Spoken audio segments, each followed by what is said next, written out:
let's discuss that Eric Reid thing. Okay, so Eric Reid, part of the collusion lawsuit with Colin Kaepernick, and then he gets back in the league with the Carolina Panthers, and then he said at one point he had been tested 7 times, and then 8 times, and then 9 times. And the first time when he said 7 times, I said, bull. I don't believe it. Right? And look, this isn't just to Eric Reid. This is, hey, we get this from guys all the time to get popped for a steroid test. You're like, I don't know how it got in there. I don't know what it is. I don't even, Big Poppy, I don't know what I tested positive for. Like, look, if you'll say, hey, I'll fully disclose what was found in my urine or in my blood, you'll fully disclose. Like, tell us what was in there. The reason they don't tell us what was in there is because once we find out what's in there, we know that it was an artificial steroid and they had to have taken it for it to be in there. Right? There's a reason they don't do that.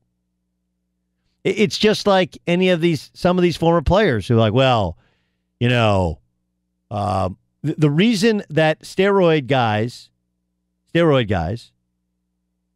like the Barry Bondses and the Roger Clemenses of the world have never come out and said, yes, I did it. Everybody was doing it. It was because, well, 1, everybody wasn't doing it, and 2, they know it was wrong. And there's lots of other guys that remain silent and not fully disclose, because if they do, all you have to do, they didn't technically steroid test, right? It wasn't within the collective bargaining agreement. But the way in which you can still find out who was on steroids is go back through the medical records. Every baseball player, every athlete has to take a physical for insurance before any season. College, pro, I believe even high school. And when they do that, they take urine, they take blood. Now, we don't have the ability to know what was in it, but if you want to clear yourself, all you got to do is show us your records. It's in there. They don't do it because they know it was wrong. But this is a really bad look for Eric Reid. This is a really bad look for his movement. And this, by the way, is part of the Kaepernick story, which is you're not being told the whole truth. And there's a translation when you're not being told the whole truth. It means you're lying. Right? This is a joint statement from the NFL and NFLPA. This is not a statement from the NFL that the NFLPA is like, no, we disagree with that statement. This is a joint statement. We take any claim questioning the integrity of our collectively bargained performance-enhancing drug policy seriously. We asked an independent administrator of the policy to review and produce a report on the claims of targeting. There's no evidence of targeting or of any other impropriety with respect to his selecting for testing. Ian Rappaport, who does work for the NFL Network, which technically is owned by the NFL. But Ian Rappaport's also a reporter, and more on the independent administrator's report on Eric Reid's drug test claims. Source said it was determined that Reid was drug tested fewer times than he publicly claimed. Liar, liar, pants on fire. The NFL would have to be idiots to target Eric Reid because of his stance on the national anthem during a time in which he's suing the NFL, suing the league for keeping him out of the league. Like, they would have to be idiots. So first you think they're racist, now you think you're idiots. And you have people that are like, I don't care what the report says, I know they were targeting, like, then what was the point of having an independent report and having a joint statement between the NFLPA and the NFL? It may feel like he's been tested 7, 8, 9 times. It may feel like he's been targeted. But the reality is they put it in the computer spits out a bunch of names, and however many times he's been tested, it's fewer. And they didn't do it they didn't put that in the report in order to humiliate him, but this is a pretty humiliating source within the report.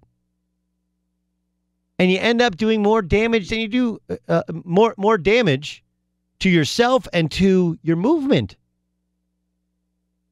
But this is it's not just Kaepernick wearing pig socks. It's not just Kaepernick and his Castro shirt. It's not just Kaepernick and his girlfriend tweeting a meme about the Ravens owner and the Ravens wanting to bring him in and Ray Lewis going to the Ravens saying, hey, you should bring him in to be a backup quarterback.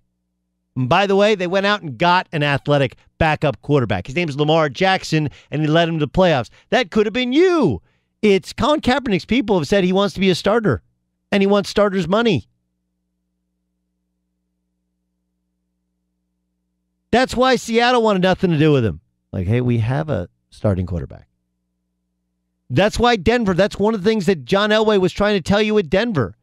It's like, look, back before this controversy, we wanted him, but we wanted him at $7 million, not at 14. And it was about money to him. So he made 14, and then they cut him. When you're told the half truth, you're told a lie.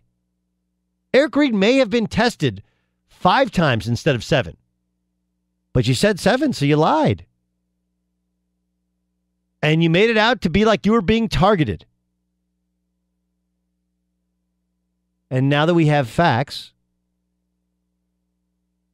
and we have the facts that are not disputed by the NFLPA, right? It's a big thing in this statement. They're not just calling him a liar. The NFLPA is jointly calling him a liar along with the NFL.